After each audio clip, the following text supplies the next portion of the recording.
Memang yang harusnya megang yang cewek-cewek. Kalau dipegang laki-laki nggak bunyi, gitu kan? Nggak bunyi kalau dipegang laki-laki, memang. Jadi terima kasih Pak Steve yang sudah melarikan diri. Ada beberapa yang mungkin saya sampaikan slide. Jadi ya kita ada perbedaan, selalu ada perbedaan sudut pandang birokrasi dan sudut pandang profesi. Bagi profesi tadi muncul juga statement bahwa kalau kita terlalu sering melihat seseorang dengan kejadian itu sensitivitas kita juga kurang. Bagi birokrasi juga seringkali begitu. Itu terus gitu. Jadi akhirnya ngomong ya sudahlah, itu biasa gitu. Berikut ini sebenarnya kata kunci yang saya pingin kita semuanya mulai ngomong. Kalau kita ngomong daya saing Indonesia itu nggak naik selama 3 tahun, bahkan turun. Kontributor utamanya turun itu salah duanya, bukan hanya salah satu, itu adalah sektor kesehatan, dan itu kematian ibu, kematian bayi menjadi satu faktor yang penting. Ini yang harus kita suarakan bareng-bareng. Slide. Nah, saya tadi cerita, Prof. Laksono menceritakan tentang penyebab kematian, banyak. Rekomendasi sebenarnya yang terus, slide. Ini kalau AMP, kita melihat, slide, kasus untuk kota Semarang, contoh.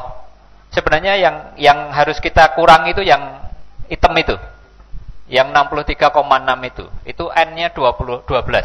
Ini menjungkir balikkan pemikiran kita selama ini.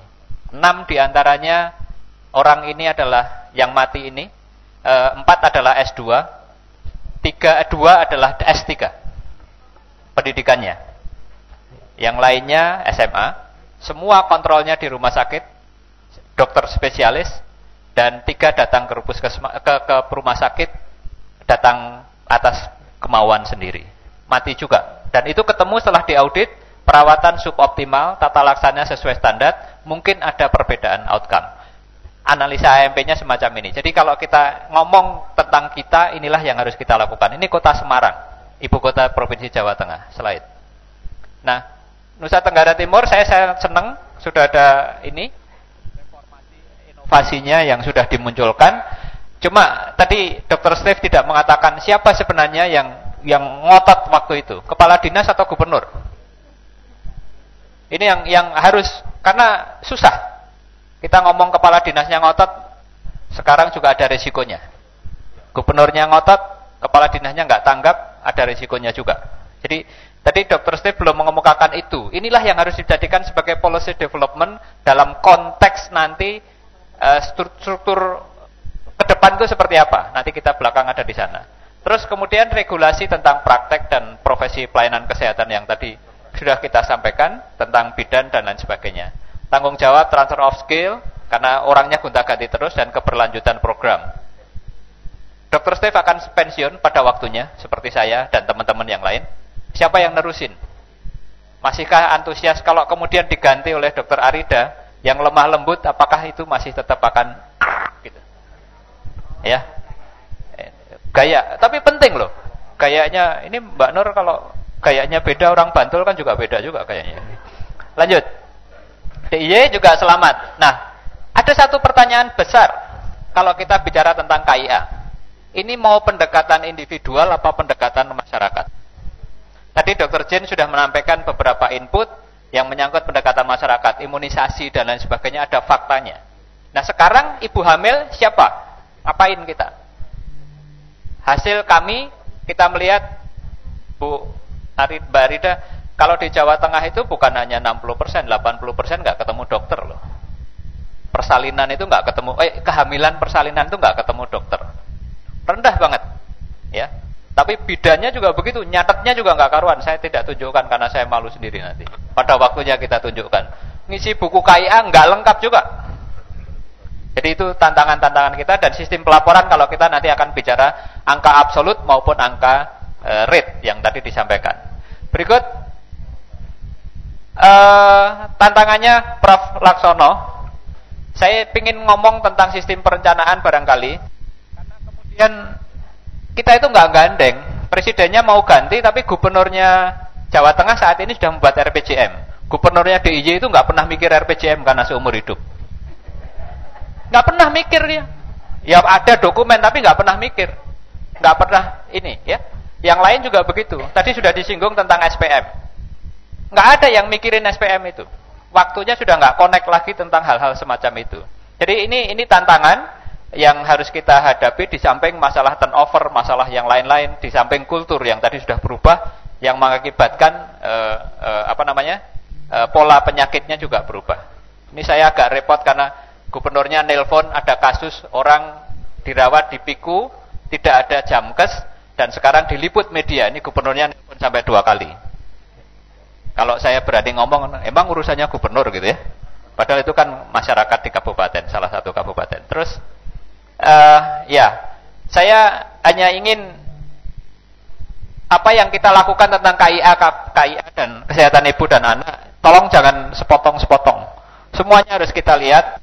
Nah, saya pengen provinsi itu mau diapain sih sebenarnya?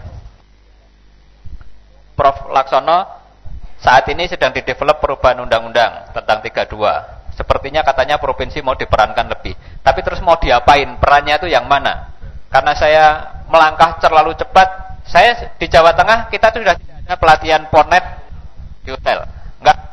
Pelatihan ponet di puskesmas.